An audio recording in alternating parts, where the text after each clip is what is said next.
My name is Ikenna Iluabuchi, but I go by Ike. I work for Truist, which was a kind of a formation of a merger between Heritage SunTrust and Heritage BB&T. We're a financial services company, basically specialized in wealth management, commercial lending, payments and other lending business practices, community and small banking support as well. And at Truist, I'm responsible for managing the cyber third-party risk monitoring team, which comprises of things like third-party cyber incident monitoring, third-party connections approval, and third-party continuous monitoring for our higher risk vendors today. Basically, it's making sure that we manage the risk from a supply chain perspective, right? How do we proactively detect risk, help mitigate it before it becomes an incident, right? And also, if there's an incident from our supply chain, how do we attribute it, make sure that we investigate and make sure that from a cyber impact perspective, we contain.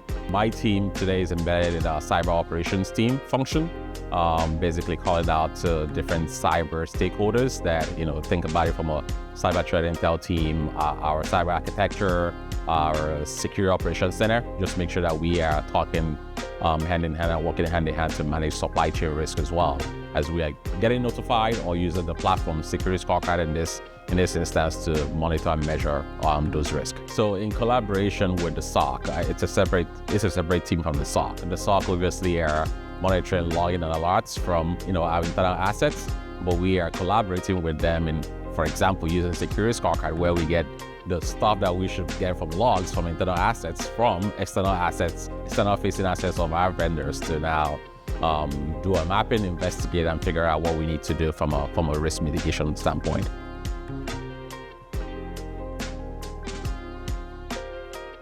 Pre-use of SecurityScorecard, we had a different solution that we were leveraging, but I would say overall processes were not well defined in terms of how we manage our supply chain risk. And also within the platform that we were using, it was just a lot of noise, so a lot of false positives, not clarity in the level of innovation that we would look for on a platform to make sure that things are looked at holistically from a supply chain risk management perspective. And it's also seeing continued growth to make sure that people are thinking about what is the next risk vector that needs to be covered. So that in totality led us to start looking into SecurityScorecard, and we went through an RFP process. I investigated and looked at other vendors as well to come to that solution, and that it's probably a best fit. And also in our use case, we were thinking of automating some of our processes, and SecurityScorecard had a good API integrations. And also we're thinking in the same line that we were thinking in terms of how we manage things proactively instead of being more reactive in our approach for supply chain risk management.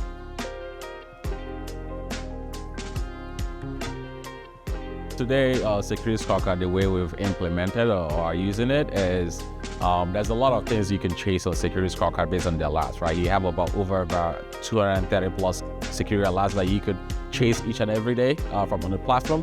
So what we did was, first of all, do a tiering process. Which are the critical vendors we want to monitor, right? So that way we're not boiling the ocean.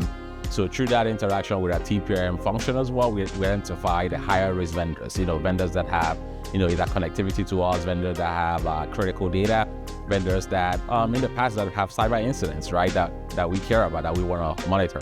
And then also within SecurityScorecard, we I would say whittle things down to a number of specific security alerts that we think are more critical than others, right?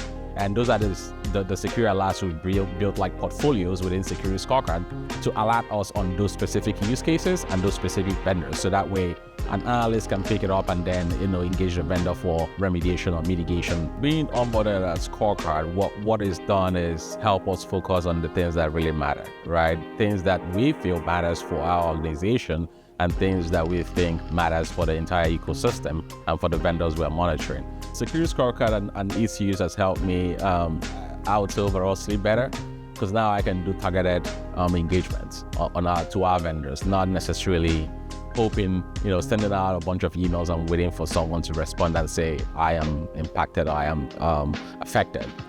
It's helped me also do some detailed level of research with my analyst teams as well to say, hey, let's not just look at the risk we're seeing based on the other users that are leveraging that vendor. What is the impact to my organization based on the services that we're using? Those are giving me specific use cases I need to go run down and holistically look at the risk that the supplier or vendor is posing to my organization. Rather than me trying to, I would say, boil the ocean, it's helping me doing targeted engagements and targeted research on most of my higher risk vendors.